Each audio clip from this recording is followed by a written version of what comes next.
You want light, I'll just sit down there.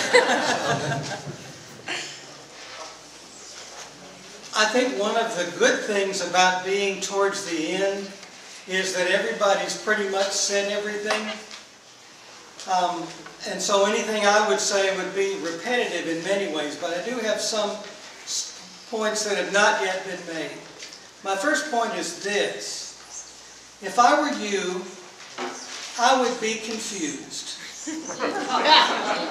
Because I am me and I am confused.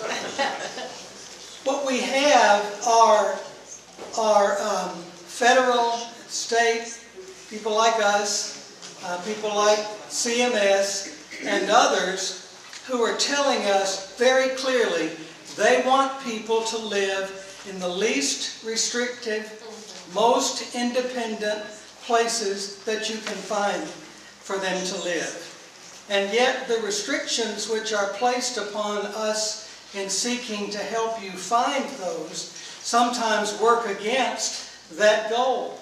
And some of the things you've just heard Tara say, and all of those things are true, makes it very difficult and complicated to find solutions when you look for ways where good people like you should find places to live that are comfortable, that are home-like, that allow you to do the things that you want to do, to spend your days the way you want to spend your days, and to enjoy and experience a fulfilled life. On the state dollar side, which I would share with you has not been talked about as much thus far, we have a very limited amount of money. Certainly compared to the large quantities of money that DMA has, but DMA, Medicaid money does not buy housing anyway. Medicaid does not pay for housing or education or several other things that you'd think that would be good for them to buy. But we have to buy that in other ways. On the state dollar side, we are having our own little perfect storm. It's not as big a perfect storm as the one you just heard about, but it's a little one, maybe about Isaac's size, I'm thinking. It's not real big, could get bigger, but it has been larger as well. But what I want to tell you about is what that is for us right now. Because we do pay for some supervised and group living. We pay for that to the extent that an LME who is apportioned that amount of money during the course of an appropriation period about this time of year, that LME has to decide how to spend its money. It's very limited funds. And if it spent it all on residential settings, it would not be able to spend it on anything else. And it really wouldn't go that far if we only bought residential settings.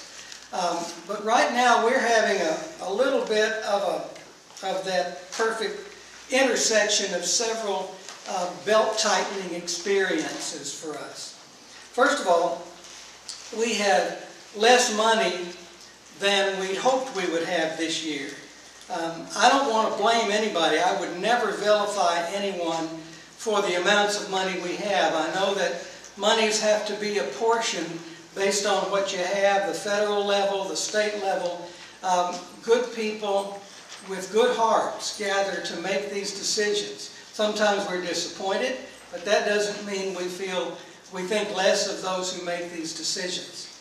But for us, we had $25 million restored this year that we did not have last year, but we had $20 million that we had hoped would be restored to our funding streams, which were not restored.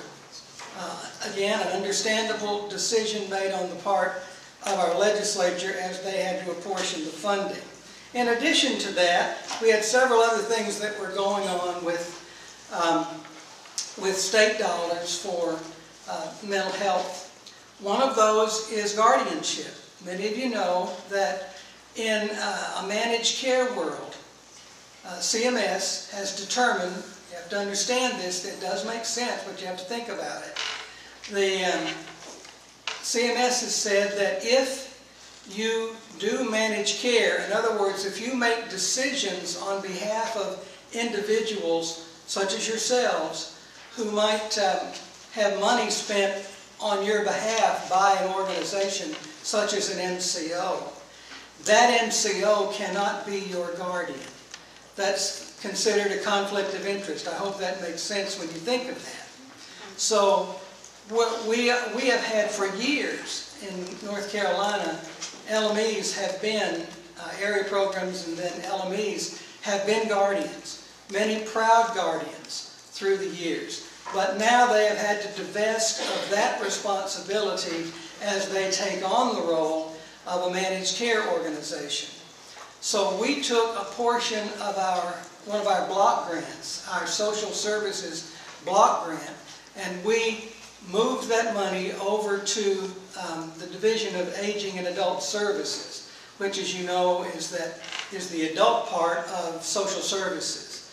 And we sent that to them so that they would have some funding to distribute to the local DSSs, the Departments of Social Services, and those Departments of Social Services would then be able to buy or to perform guardianship responsibilities depending upon what they choose to do. So that amount of money left our coffers, which we could have spent on other things, but we spent it on guardians. We didn't mind doing that, but we did. Let me get, I had a couple of other areas.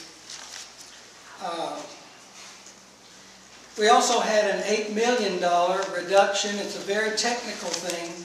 All of the block grants across our department were reduced based on a new formula for block grants. And we lost about $8 million for the substance abuse block grant. That may or may not have an intersection in your life, but certainly that's one of the ways that we have lost a little bit of money this year. So all of that is simply to say that our resources are much smaller this year than they were last year. And when they get smaller year by year, it's much harder for us to apportion to the LMEs on the state dollar side to buy things that state dollars buy that Medicaid dollars do not buy. We have less money to do that than we did.